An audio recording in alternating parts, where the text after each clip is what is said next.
segundo.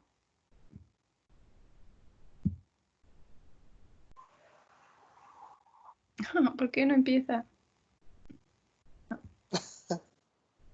Ahora.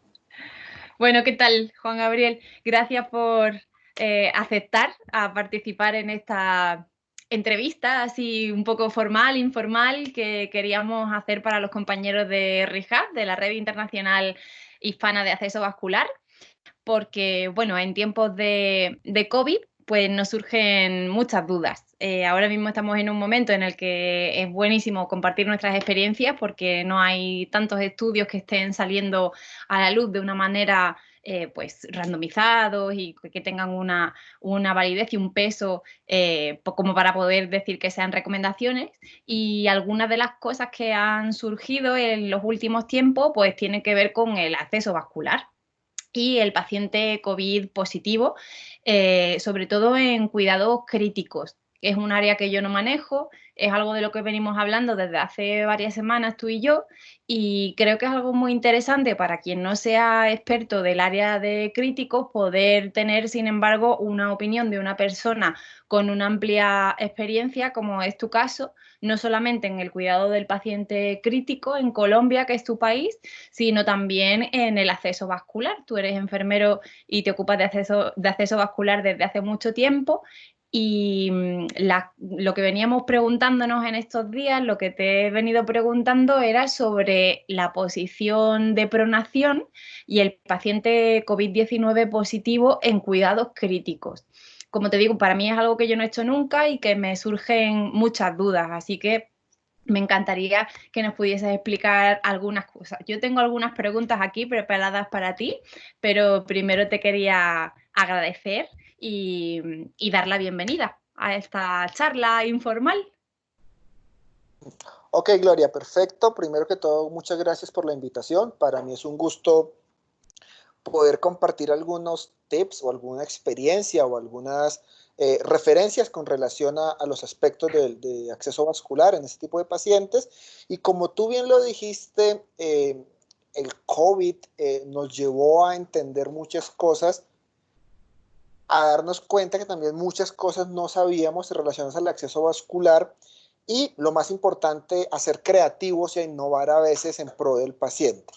Mucho de lo que vamos a hablar hoy, y gracias, pues no esperen encontrar un metaanálisis o una revisión sistemática de la literatura, porque no lo van a encontrar con relación a este tema de acceso vascular en todo.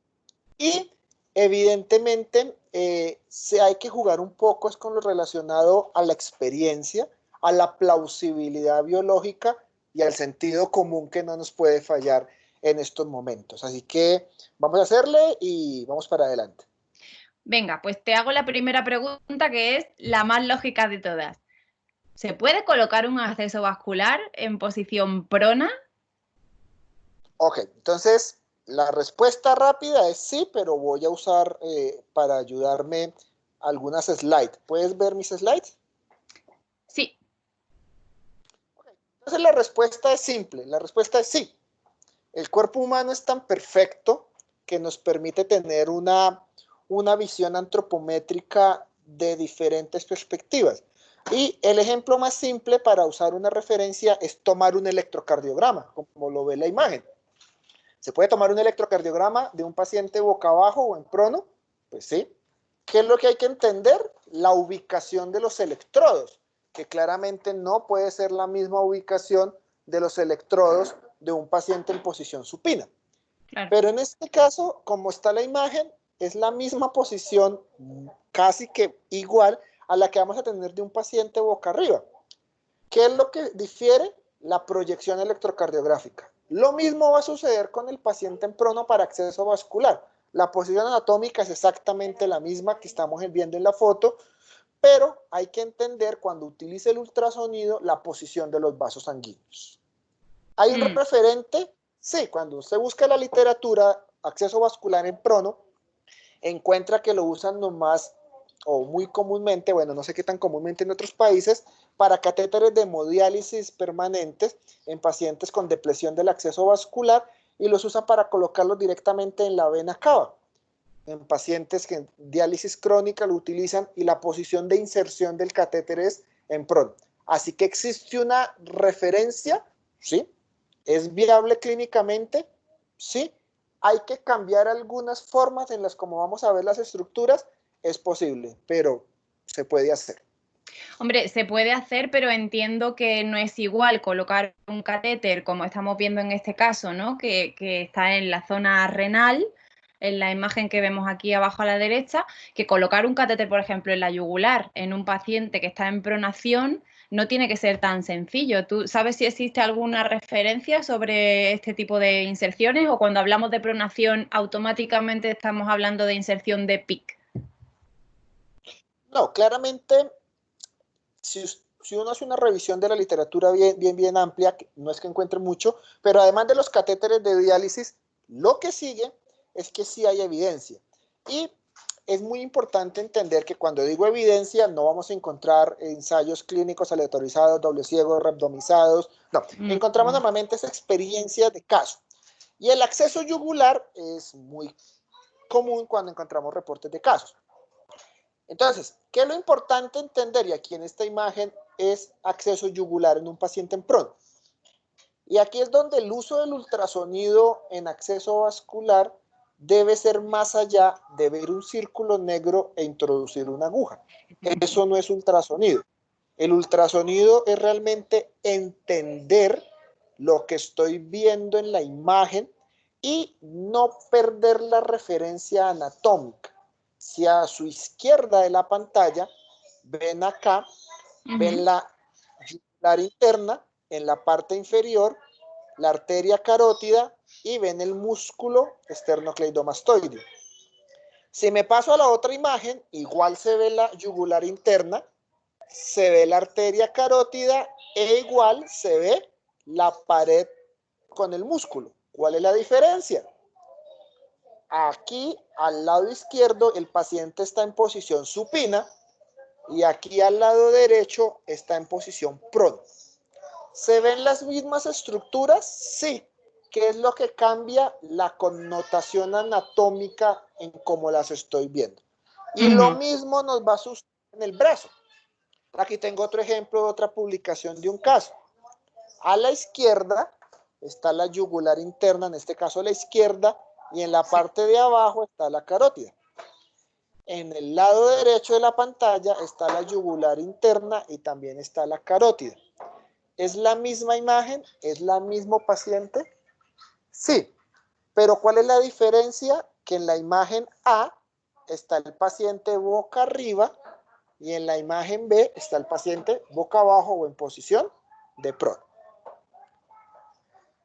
Y en ¿Cómo tu lo caso, hago? en tu experiencia, sí, perdona, es lo que te quería preguntar, si en tu experiencia has hecho alguna canalización en este sentido, en esta posición, en esta zona, y cómo lo abordas, porque justo estaba pensando en esta imagen que estamos viendo, ¿no? Aquí a la izquierda, del paciente colocado boca abajo, con la cabeza girada, entonces me pregunto, ¿hacia qué lado del cuello vas? ¿Hacia donde tiene la barbilla? ¿Hacia el otro? ¿Cómo se aborda la vena? ¿Cuál es el enfoque que haces para poder ver la aguja y tener las estructuras controladas?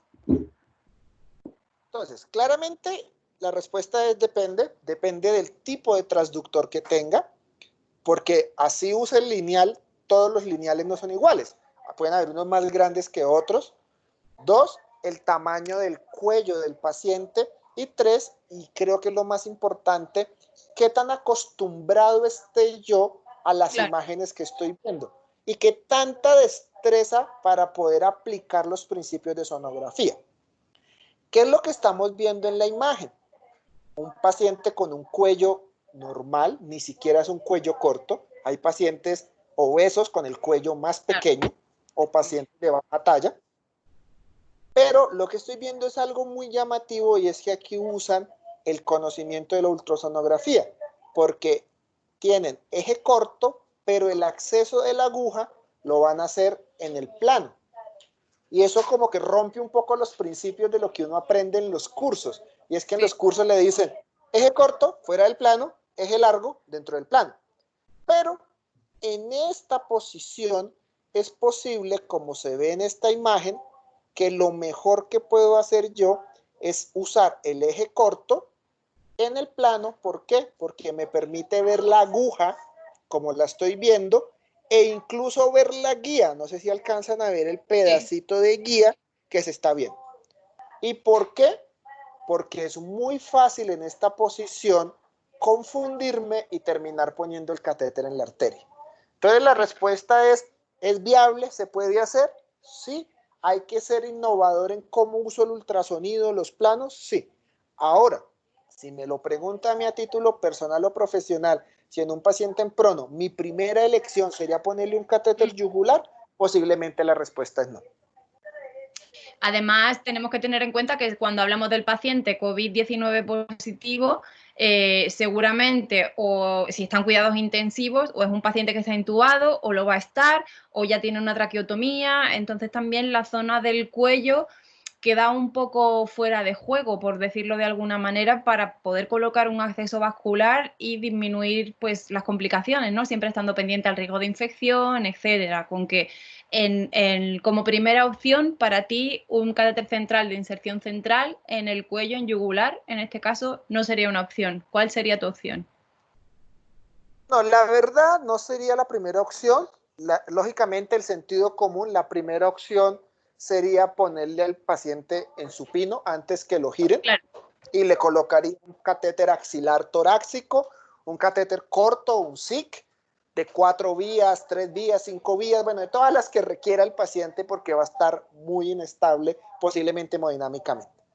Pero si ya está en prono, es posible que la yugular no sea la mejor elección por lo que tú acabas de decir, porque puede ser una traqueostomía a posterior, por el manejo de la saliva, de la secreción, o por el simple hecho que si el paciente no mejora con la pronación, es muy probable que lo coloquen en ECMO. Y normalmente las cánulas de ECMO, los accesos que utilizan de primera instancia es el yugular para el venoso y el femoral para el arterial. Pero en este caso, como es veno-venoso, normalmente es un acceso yugular percutáneo de una cánula. Entonces, haría coherencia dejar las yugulares libres. Claro. Y el otro tema es un tema de practicidad. Creo, y como vamos a ver más adelante, es mucho más fácil, más práctico e incluso más seguro ponerle un catéter PIC a un paciente en posición en prono. ¿Y cómo se hace? Porque yo que no lo he hecho nunca, mi primera duda es cómo coloco anatómicamente al paciente, porque la posición del brazo no va a ser igual que cuando estamos en supino. Totalmente de acuerdo, pero no varía mucho. Recuerda la imagen del paciente, la primera slide del electrocardiograma, pues la posición, y lógicamente esto es una modelo sano que me hizo el favor de colaborarme por obvias razones, no varía mucho. Y aquí es donde a veces el grupo de acceso vascular o el especialista en acceso vascular, pues tiene que trabajar en equipo con las personas de la unidad de cuidado intensivo, porque los que tienen mucha experiencia pronando pacientes o han encontrado cuáles son las posiciones adecuadas son los de la UCI, las enfermeras de la UCI. Y en esta posición en la que está la paciente con su brazo derecho es normalmente la más utilizada para acomodar un paciente en prono y la que me permite trabajar cómodamente en un acceso vascular tipo PIC. Hay otro tipo de posición y es con los brazos arriba, como si fuera a hacer un clavado en el trampolín. Esta posición también se usa mucho en cuidado intensivo, pero en esta posición sí tengo el problema que el acceso me va a ser un poco más complejo. Así que valdría la pena hablar con el grupo de cuidado intensivo qué posición están usando, pero normalmente podría decir que esta posición en la que está en el brazo es la más común, la más usada, la más segura para el paciente y la que nos permite a nosotros trabajar muy bien en acceso vascular. Está genial lo que comenta Manu Porteiro, un compañero de La Coruña que hizo hace muy poquito una presentación para la SEINAV, la Sociedad Española de Acceso Vascular. Comentaba que en su equipo de cuidados críticos tienen a un enfermero que además es fisioterapeuta y les ayuda precisamente a encontrar estas posiciones para no hacer daño al paciente en la movilización, porque a mí me resultaría difícil incluso movilizar a un paciente en prono sin hacerle daño en el brazo, porque es algo a lo que no estoy acostumbrada. Así que lo que comentas de... Es otra cosa bien relevante porque en la posición ideal en los pacientes en prono hay que encontrarla antes de pronarlo. Y normalmente el equipo de fisioterapeutas o de kinesiólogos, como les digan en el país, y enfermería, buscan cuál es la mejor posición dependiendo de los arcos de movimiento. Claro. Es muy mala idea, incluso contraproducente para el paciente, después de estar pronado, si tiene los brazos así, intentar girar el brazo. Uno, porque no lo vas a poder hacer, y dos, porque podría lastimar la articulación. Entonces, claro, mira que el trabajo en esto es trabajo en equipo con el equipo de la UCI y determinar si van a pronar un paciente y no tiene un acceso vascular central, por ejemplo, que escojan como primera medida este tipo de posición para facilitar el trabajo posterior del grupo de acceso vascular. Claro. ¿Y qué podríamos ver en la imagen ecográfica? O sea, entiendo que igual que cuando hemos visto la yugular, vamos a ver las estructuras que nos esperamos, pues la basílica, la braquial, la arteria braquial, etcétera, pero lo vamos a ver en la misma posición. Ah, mira qué diapositiva más chula. Sí, entonces, ok, esto es un poco lo que deberíamos hacer con el paciente y es antes de destapar el catéter, antes de alistar el catéter, entender qué es lo que voy a ver ultrasonográficamente. No cambia mucho, lo que hay que entender es la connotación anatómica, entender que lo estoy viendo desde otro plano, pero igual, el eje corto, el eje largo, como se ven las estructuras, es exactamente igual. Y entonces ahí es donde viene la importancia de una buena valoración. ¿Se puede hacer rapeva? Sí. ¿Qué es lo importante? Entender que no se va a poder hacer como normalmente lo hago en un paciente supino. Claro. Pero voy a poder ver la basílica, voy a poder ver el plexo braquial e incluso si estoy con un buen equipo y tengo paciencia, voy a poder ver el famoso Mickey Mouse. Voy a poder revisar las estructuras en el eje corto, en el eje largo, en la zona distal del brazo, que en este caso para mí es cerca al codo, en la zona media, que sería la zona ideal de punción, o incluso en la zona axilar, que sería mi última alternativa si el tamaño del vaso no es adecuado. ¿Qué no voy a poder valorar y qué no voy a poder ver? La cefálica, porque la vena cefálica en este momento sí está por fuera de nuestra expectativa en un paciente temprano, y pues ya lo sabes y no lo vamos a discutir, pues en un paciente crítico con un PIC, la cefálica creo que no sería adulto, no sería la mejor elección. Cierto. ¿Qué vamos a hacer en la valoración? ¿Qué vamos a ver? Esto. Si yo le pregunto a alguien qué está viendo, me va a decir un vaso sanguíneo o dos vasos sanguíneos, posiblemente una vena y una arteria. Pero realmente si tú puedes diferenciar si cambian un paciente en supino o en prono, pues no, porque la estructura es muy similar. Ajá. La tarea mía como examinador es poderme ubicar anatómicamente. Y como yo le digo a las personas que hacen los cursos de ultrasonografía, recuerden que el sonógrafo no sabe de anatomía. El que debe estudiar anatomía es el que está utilizando el sonógrafo. Porque claro, al final de días, entender lo que estoy viendo es lo que me permite la seguridad. Entonces, estos son imágenes en supino o en prono. El paciente está en prono. ¿Qué es lo importante? Entender que estoy viendo un vaso sanguíneo acá, aquí algo que parece un vaso sanguíneo y aquí estoy viendo un músculo. Esa identificación de estructuras es lo que me permite a mí ya en el paciente decir, ah, esto es la basílica, esto es el plexo braquial, tengo que saber bien si es la arteria y por aquí una venita chiquita, y esto es el deltoides. En la medida que yo identifique las estructuras, pues puedo hacer una mejor valoración. ¿Es tan sencillo diferenciar entre vena y arteria? Porque, bueno, ya el paciente COVID suele ser un paciente, cuando está en cuidados críticos, pues eso, un paciente en una situación ya, perdón, en la que requiere unos cuidados específicos, en las que a lo mejor no está totalmente o bien perfundido, con lo cual puede incluso disminuir el tamaño de las venas y a lo mejor hacer una compresión incluso en esa posición del brazo, me imagino que tal vez no sea tan sencillo. Muy bien, tienes toda la razón. Entonces aquí, además del conocimiento anatómico, hay que usar todas las herramientas que me da la ultrasonografía. Recuerden que la ultrasonografía y el experto en ultrasonografía en acceso vascular no solo debe aprender a puncionar, no solo es que la aguja llegue a la vena, es entender lo que está sucediendo. Si su ultrasonido tiene color o Doppler pulsado, hay que utilizarlos porque son herramientas bien interesantes. Entonces, por ejemplo, en esta imagen yo puedo visualizar una vena basílica que está azulita, una arteria braquial y por aquí veo otra vena braquial lejitos de la arteria. Y eso me permite. Ahora, ¿pueden cambiar las imágenes? Sí. ¿Las puedo ver en el eje largo? Sí. Debo verlas tanto en el eje corto como en el eje largo y poder verificar claramente a dónde voy a colocar el catéter y a dónde no voy a colocar el catéter. ¿Por qué?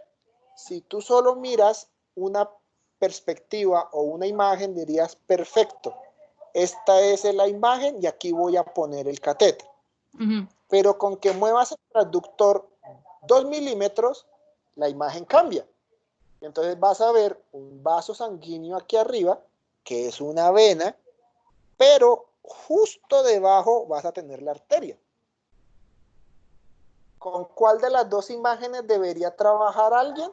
En la cual vea las dos estructuras, como esta. Porque me permite en tiempo real estar examinando y ver dónde no debe terminar la aguja. Claro. Sobre todo porque aquí en la pantalla estamos viendo estructuras grandes, pero recuerde que aquí estamos hablando de milímetros. Y entonces aquí es donde realmente el experto en acceso vascular debe tomar todas las precauciones para que su catéter quede en la vena y no en la arteria. Vamos a ver algunas imágenes o algunos videos de lo que nos permite hacer la valoración. Entonces, en este caso, estoy pasando del eje corto al eje largo. Una buena imagen del eje largo, pero entender que justo debajo de la vena tengo la arteria. Y debo encontrar una buena proyección que me permita establecer cuál es cuál. En este caso usé el Doppler color o sencillamente por referencia anatómica o por compresión. Aquí hay otro ejemplo de cómo veo la proyección de la venita, de cómo se profundiza, cómo se va de distal a proximal, en qué momento es el mejor punto anatómico, cómo la colapso para verificar que sea una vena.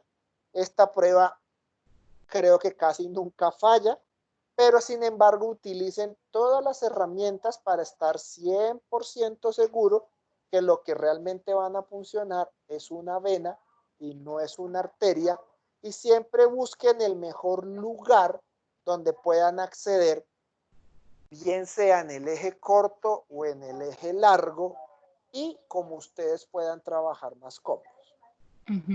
Aquí tenemos otra proyección en la cual, indiferentemente de cómo coloque el brazo o el transductor, yo debo estar pendiente es de qué es lo que estoy viendo. El mensaje al final del día es, hay que familiarizarse muy bien con la anatomía del brazo. Si tú estás familiarizado con la anatomía del brazo, créeme que te puede funcionar muy bien. Aquí hay otra visión, esta es con el color, esta es misión solo con la diferencia de estructuras, mirar cómo una fluctúa, cómo comprimo la vena y cómo la vena disminuye de tamaño comparado con la arteria. Y otra herramienta que tienen casi todos los ecógrafos es el Doppler pulsado. Y el Doppler pulsado pues me permite ubicar las dos estructuras, establecer con el sonido o incluso con la gráfica cuál es la arteria y cuál es la vena. Entonces aquí no hay que ser un experto. Entonces aquí tengo el cursor de sonido y claramente veo la curva que es muy parecida, por no decir que es igual, a la curva de la presión arterial. Entonces ya tengo 100% certeza que la pequeña que está aquí abajo es la arteria y esta grandota que está aquí arriba es la vena. La vena. Qué interesante. He usado el pulsado, no usarlo.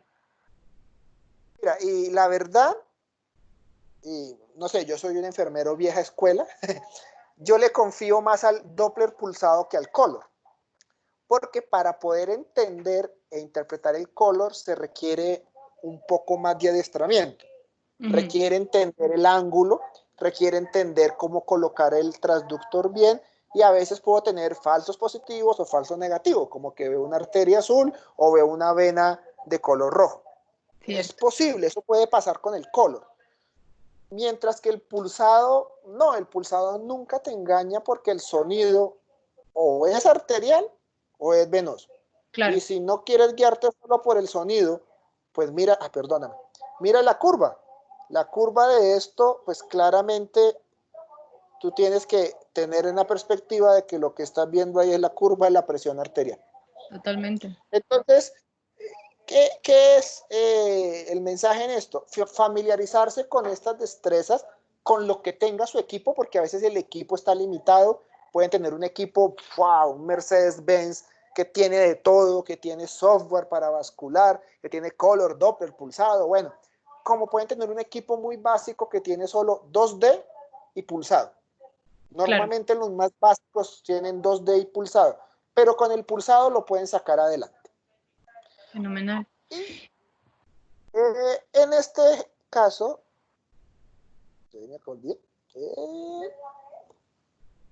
además del pulsado, pues vuelve a la referencia, no se queden solo con una imagen, siempre exploren, siempre valoren y familiarícense con la anatomía del paciente, porque es lo único que les va a permitir a ustedes estar seguros si lo que están viendo es la vena, qué vena es.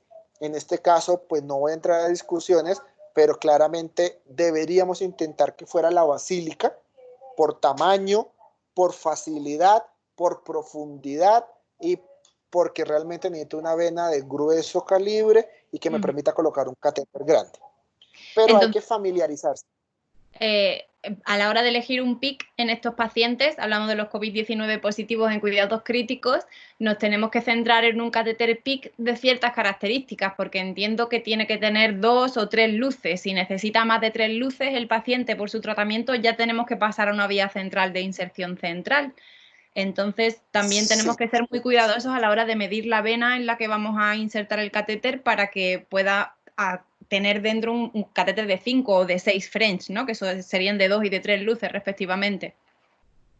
Eso, entonces, cosas importantes, pues en esta imagen una buena valoración de la venita, buena compresión, pero en la selección del catéter suena obvio, pero en algunos sitios no. Primero, sí o sí, en cuidado intensivo y en este tipo de pacientes, el catéter tiene que ser de alta presión o de presión inyectable o high power, bueno, como la denominación que tenga.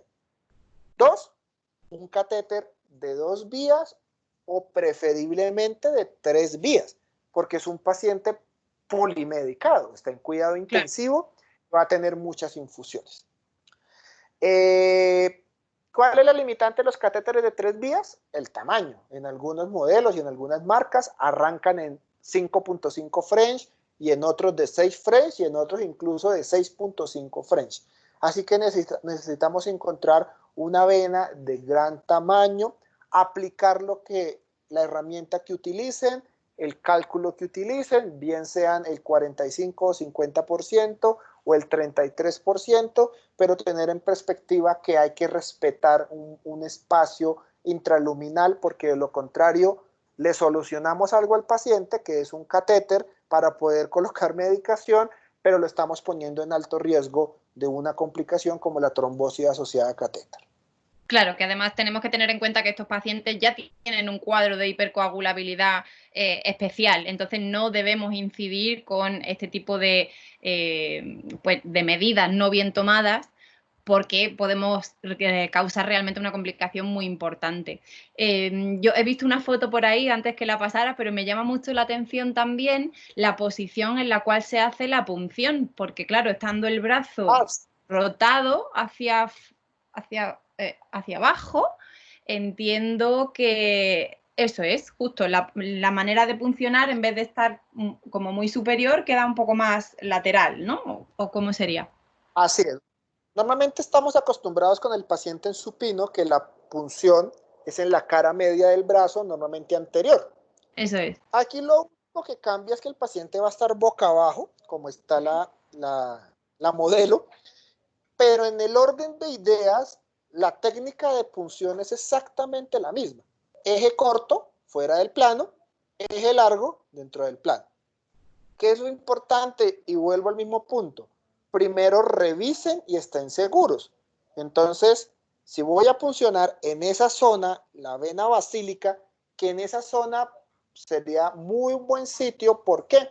Porque, si se pueden dar cuenta, está muy alejada de la arteria. Claro. La probabilidad de puncionar la arteria es baja. ¿Qué es lo que no me ayudaría? Posiblemente el tamaño. Ahí la vena posiblemente no sea tan grande. Claro. Pero al final del día, si voy a puncionar, debo estar seguro en el eje corto por dónde va a entrar la aguja.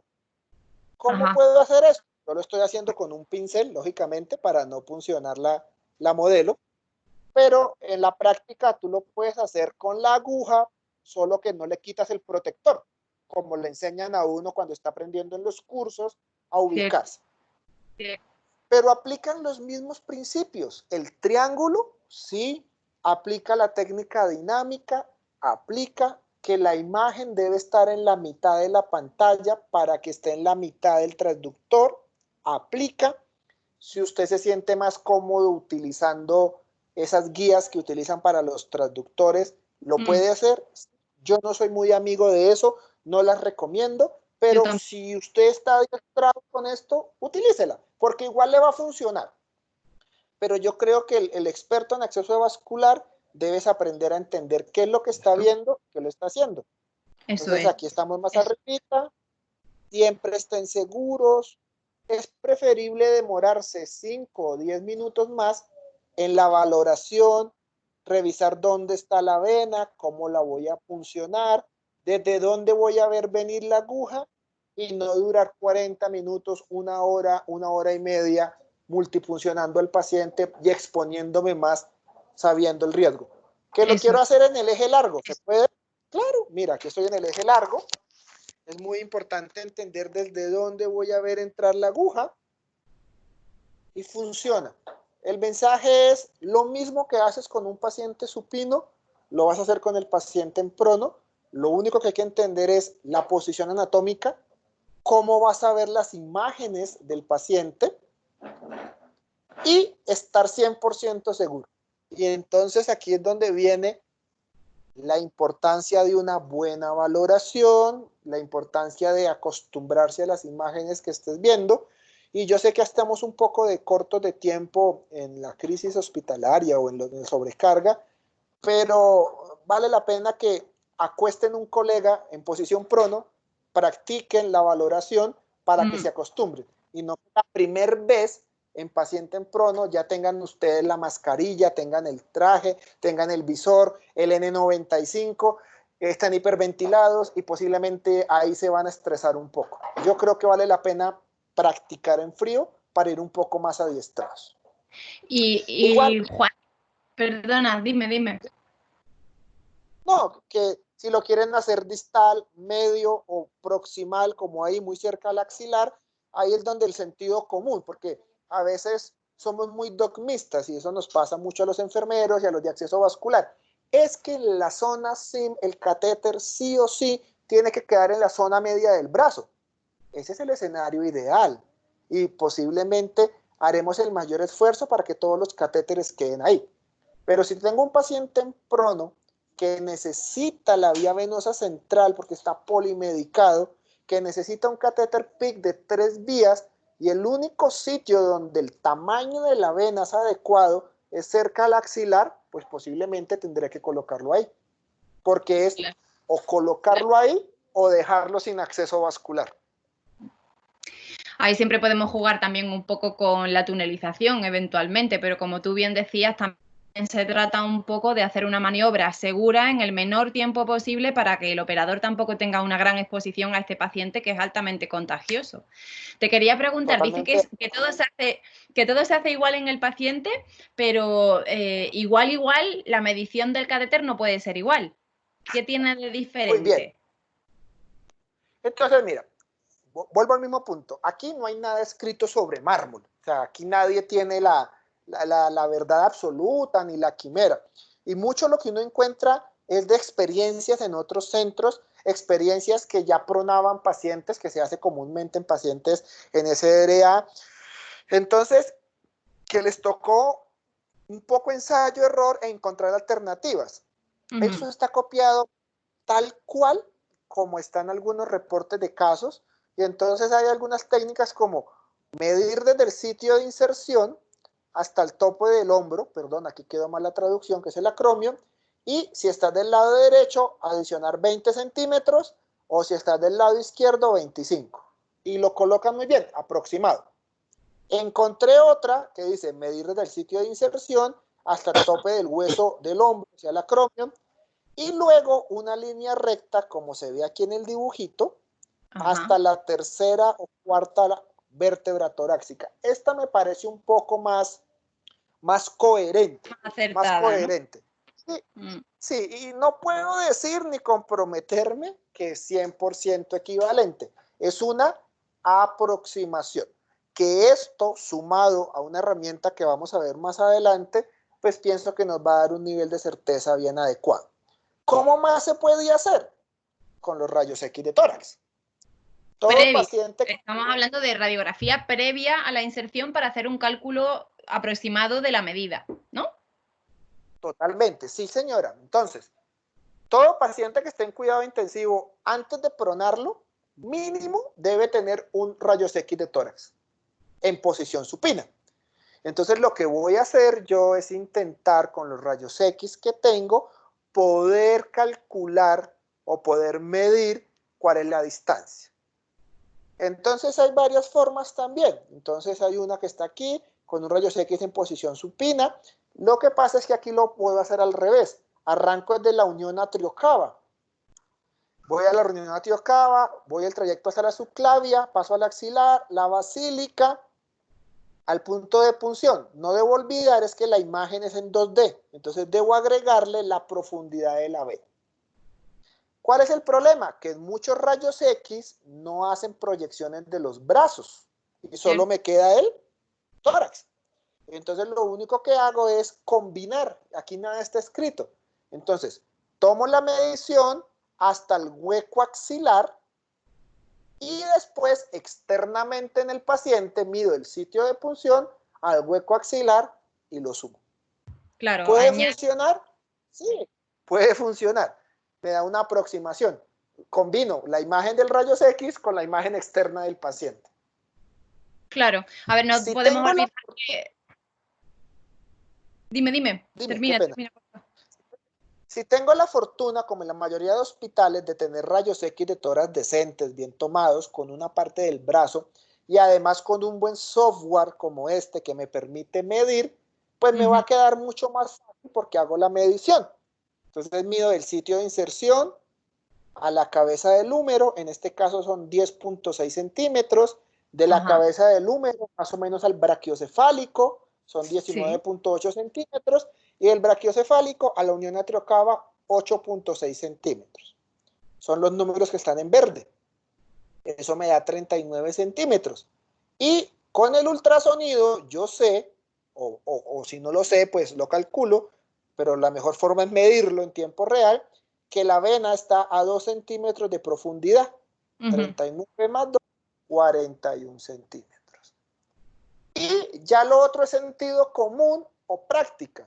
Para quienes cortan los catéteros o para quienes tienen destreza en la colocación de catéteres PICC, normalmente solemos agregarle 2 o 3 centímetros a la medición final. Yo en este tipo de pacientes prefiero que me quede un poquito largo y no quedarme corto en la inserción. Porque es más fácil manejar con una buena fijación, manejar con un buen dispositivo, como vamos a ver más adelante, los 2 o 3 centímetros o incluso 4 que me queden por fuera y no que el catéter, después de haberlo insertado, me quede por aquí en el brachiocefálico o en el tercio proximal de la vena cava superior. Claro, decía antes que no podemos olvidar que en cualquier caso la medida antropométrica previa a la colocación del catéter siempre es una medida aproximada, es una estimación, que suele ser una sobreestimación, precisamente por lo que tú dices, ¿no? Siempre estamos a tiempo de retirar el catéter 1 centímetro o 2 en vez de tener que sustituirlo desde cero porque nos hemos quedado demasiado cortos. Bueno, y esta sería la medida previa, ¿no? Para hacernos una idea, porque con el paciente en prono tiene que ser bastante difícil poder tomar una medida normal. Por tanto, si Además, yo mido ¿cuál es la 41, ventaja de esta medida? Que ¿perdón? normalmente los computadores, ¿cuál es la ventaja de esta técnica o esta medición? Normalmente los computadores están fuera de la zona COVID o están fuera del cuarto del paciente. Así que lo estoy reduciendo en mi tiempo de exposición. Yo esto Claro. lo puedo abrir en el computador del staff de enfermería, o el radiólogo me puede ayudar, o el intensivista. Aquí es donde el trabajo en equipo es muy importante y hay que evitar que el ego nos impida trabajar en equipo. ¿Por qué? Porque si esto lo hago previamente, cuando yo ingrese al cubículo del paciente o a la unidad del paciente y tenga todo mi equipo de protección personal, ya llevo una idea clara o llevo Claro. una aproximación de cuánto voy a insertar el catéter, porque debo intentar demorarme lo menos posible cerca o la exposición al paciente. Eso es. Si yo luego estoy colocando el catéter y en vez de 41 centímetros o 43, lo que mido son 55, pues algo me está diciendo que no es la medida que yo había tomado antes, ¿no? Por lo menos te da una idea de lo que está ocurriendo, pero hay que recordar que siempre, siempre después hay que hacer una confirmación de la punta del catéter, donde queda colocado, ¿no? En unión cabo-auricular.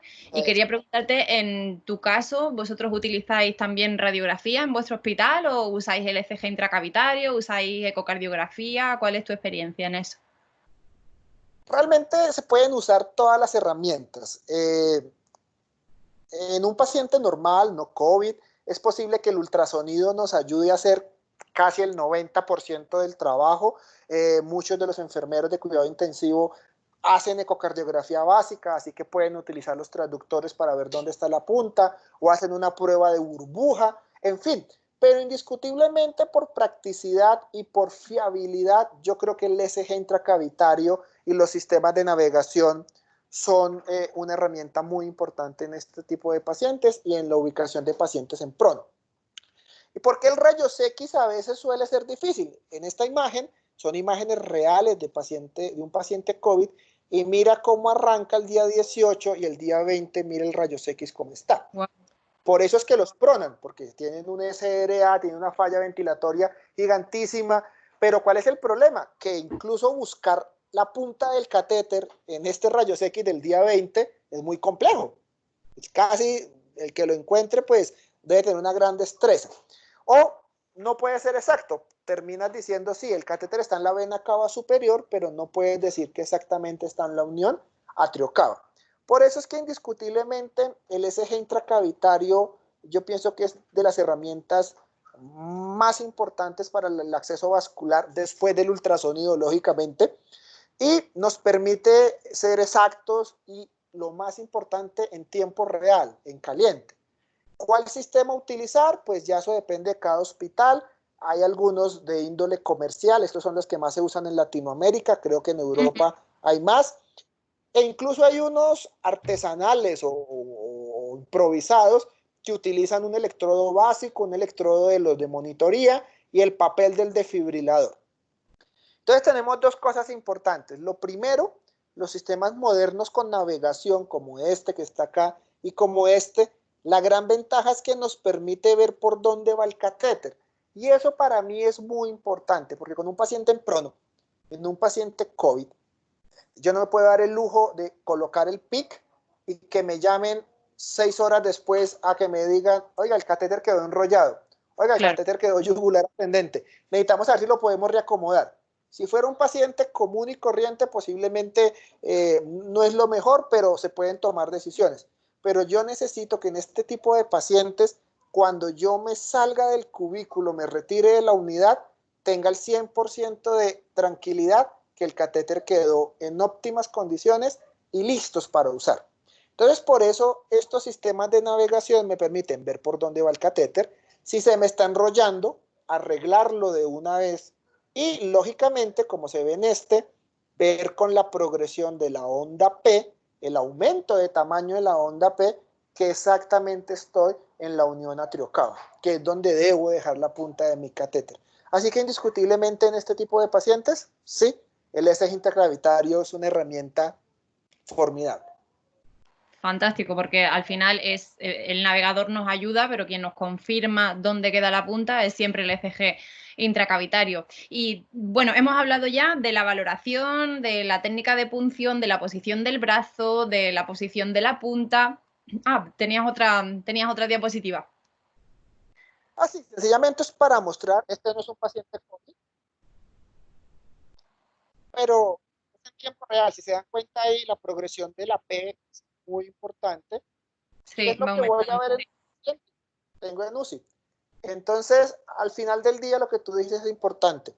El navegador y el SG intracavitario me permite el complemento. Y yo lo veo como paso a paso. El ultrasonido me permite una buena valoración, una buena punción efectiva, y el navegador y el SG me permiten garantizar que ese catéter vaya por donde debe ir y su punta quede donde debe quedar. Eso es. Hay que familiarizarse. Vuelvo al mismo punto, aquí no hay nada escrito. La ventaja del navegador es que me permite ver por dónde va, pero recuerden que este equipo están pensados para pacientes en posición supina. Claro. Entonces, si los coloco en posición prono, esto lo debo colocar en la espalda. Y entonces la imagen la voy a ver como los letreros de las ambulancias en el espejo del carro. Los voy a ver invertidos. Claro. Y debo tener eso en perspectiva, porque después me puede jugar una mala pasada la percepción de mi cerebro. La Claro, claro. ventaja con el S intracavitario es que eso sí no cambia. El paciente boca arriba, boca abajo, medio lado, de cabeza, la conducción eléctrica del corazón sigue siendo exactamente la misma. Igual, ok, perfecto. Muy buen punto ese de la ambulancia, viéndolo al contrario. Hay que tenerlo todo en cuenta. Es una situación tan particular. Te estaba diciendo antes que, bueno, vamos viendo como poco a poco ya estamos colocando el catéter, ¿no? Ya lo hemos valorado, ya hemos funcionado al paciente, hemos mirado dónde queda la punta, pero luego yo siempre digo que colocar un catéter al final es como el 1% de la vida de ese catéter, si somos muy generosos. El resto del tiempo, la vida del catéter depende del manejo que se haga, ¿no? Depende de las curas, de los cambios de curación, de los lavados que se le hagan. Entonces pienso, en este paciente que tengo boca abajo, ¿de qué manera afecta el punto de salida en la piel? Y con qué lo voy a poder sujetar a la piel, voy a necesitar suturas porque a lo mejor la pronación y la supinación es más agresiva y la sutura de alguna manera refuerza que el catéter no se mueva. ¿Qué experiencia tienes en eso? Pues mira, lo más importante es la fijación y entender el sentido común, que es el menos común de los sentidos. Es que no puedo pretender que el sitio de salida de un catéter insertado en prono sea el mismo que de un paciente en supino. Entonces aquí tenemos más o menos cómo sería el sitio de salida en un paciente en prono, en este caso un acceso izquierdo. Se pueden dar cuenta, y me imagino que esto fue la variación, discúlpenme, entre la medición externa o el cálculo con rayos X y lo que nos dio el SG intracavitario, y por eso hay unos 3 o 4 centímetros de catéter expuestos. Y lo importante de una buena fijación, una buena curación y cuidado de la piel. ¿Cuál es el reto? Que cuando el paciente vuelva a estar supino, el catéter sí va a quedar acostado, escondido, y va a quedar un poco hacia la parte posterior. Sin embargo, no es una limitante imposible de poder controlar. Hay que tener en cuenta que en este caso, cuando el paciente se gira boca arriba, sí va a estar un poco escondido. En relación a la curación, si el paciente no tiene nada extraordinario, normalmente es el mismo procedimiento de curación que se hace con los pacientes en supino, cada 7 días o según el protocolo institucional. Sin embargo, hay que tener en perspectiva que estos pacientes pueden estar muy diaforéticos, entonces es probable que requieren cambios de apósitos antes o según necesidad, y muchos de estos pacientes están anticoagulados porque muchos son protrombóticos y entonces puede sangrar el sitio de inserción y entonces van a requerir que se coloque, creo que tengo una imagen, sí, aquí la tengo, una gasita para controlar el sangrado debajo del apósito transparente y posiblemente el procedimiento que ustedes tengan. En relación a la fijación, yo no recomiendo suturas convencionales para ningún tipo de catéter.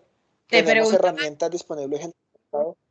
Te lo preguntaba porque surgió el otro día en este webinar justo que algún compañero preguntaba que con la sujeción, ¿no? Tal vez se sienten más seguros a la hora luego de hacer una movilización agresiva del paciente, como puede ser la supinación y la pronación. Pero bueno, hasta donde yo sé, los estudios que yo he leído demuestran que los sistemas de fijación sin sutura aguantan igual o incluso mejor que la sutura en sí. Entonces, no sé hasta qué punto, y me alegra lo que estás comentando, ¿no? Que en realidad la sutura no debería ser aconsejada, aparte porque, bueno, añadiría más tiempo a nuestro procedimiento y estamos hablando que es importante terminar pronto para disminuir el riesgo de contagio y además haría una laceración en la piel que también sería una herida, con lo cual yo entiendo personalmente que se deberían usar sistemas de fijación sin sutura.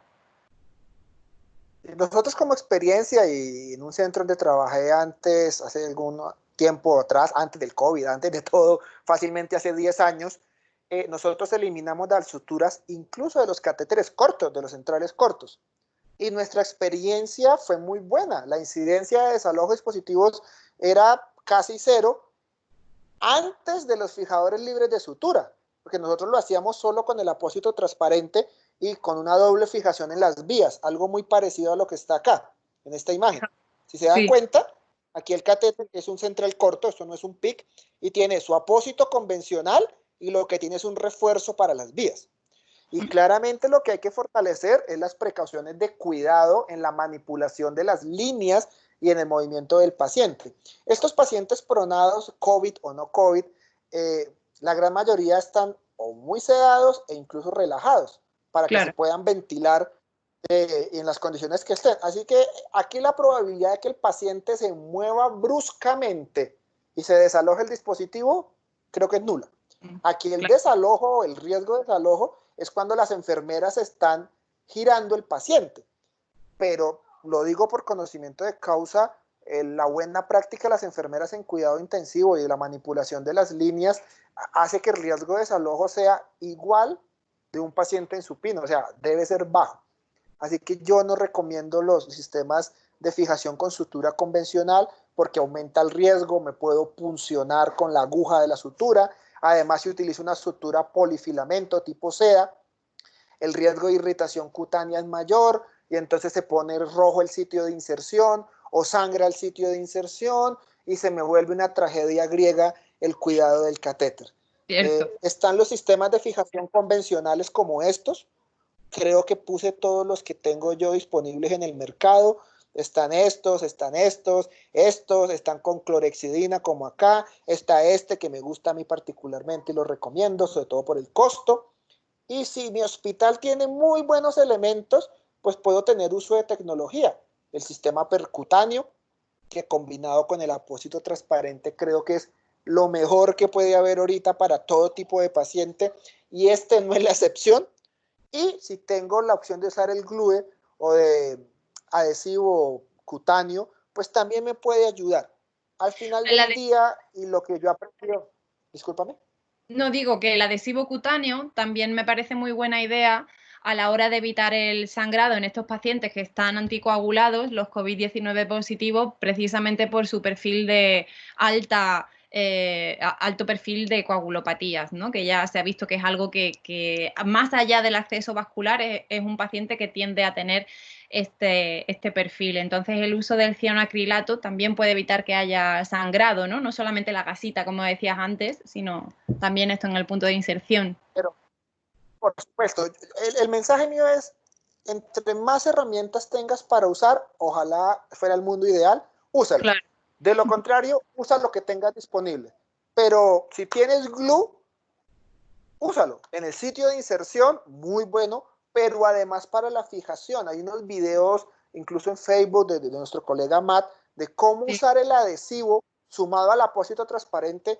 Wow, y los resultados son muy buenos, muy buenos. Así que al final del día, el mensaje es, cambia la fijación del catéter, pues no cambia, es la misma que usamos en supino. Si tú en Ujú. supino utilizas esto, úsalo. Si en supino utilizas esto, úsalo. Si en supino usas este, que normalmente uno lo llama por el nombre comercial, pues úsalo. Si usas glue, úsalo, pero usa lo que tengas y úsalo bien, porque a veces realmente lo que pasa es que nos falta un poco de entendimiento de cómo funcionan las tecnologías. Y Cierto. eso ya es una opinión personal, fuera suturas, no suturas. Eso no hay necesidad. No hay Me necesidad. uno, me uno a esa opinión personal. Estoy totalmente de Y acuerdo antes de contigo. terminar, creo que lo pasé por encima, es lo relacionado al mantenimiento. No lo tengo yo porque creo que me enfoqué fue en la inserción y creo que aquí acabo, sí, aquí acabo. Es las prácticas de irrigación exactamente las mismas, Ujú. las prácticas de precaución en la compatibilidad de medicamentos para evitar oclusiones no hematógenas, llámese química, llámese por precipitación, son las mismas. Y aquí es donde vale la pena trabajar muy de la mano con las enfermeras de cuidado intensivo, porque al final del día el grupo de acceso vascular está media hora, una hora con el paciente, que es lo que Eso es. se demora la inserción. Pero los otros 24 horas del día están son las enfermeras de terapia intensiva. Entonces, trabajar con ellas, revisar qué necesidades tienen ellas, qué prácticas tienen ellas y cómo podemos encontrar puntos de acuerdo, pues uno, para que la experiencia con el acceso vascular sea la mejor y dos, pues para causarle el mejor beneficio al paciente. Eso es. Genial. Pues, ¿te parece que hagamos un pequeño resumen de lo que has dicho? Porque para mí ha sido súper interesante, me has dado un montón de trucos y de nueva perspectiva que no conocía. Entonces, yo me quedo con estos mensajes y ahora tú me dices si hay alguno más que añadir. Primero, que aprovechemos si el paciente está en supino para hacer la inserción en ese momento, cosa que no siempre es posible porque estos pacientes pasan incluso 20, 22 horas en pronación, entonces a veces es muy difícil encontrar ese momento en el que el paciente está supino para poder hacer la inserción, pero si podemos hacerlo, mejor hacerlo en posición supina. Luego me ha parecido muy interesante y que es donde más hincapié has hecho, era en hacer una buena valoración del punto de punción, de la vena que estamos viendo, de la arteria que estamos viendo, de dónde va a quedar alojado el catéter fuera en la piel para poder hacer una buena curación, sin hacerle daño al paciente en la movilización del brazo. Usar el ECG en la medida de lo posible para ver la punta del catéter, porque es algo que hacemos de manera intraoperatoria y que nos va a evitar tener que volver al paciente y hacer una recolocación.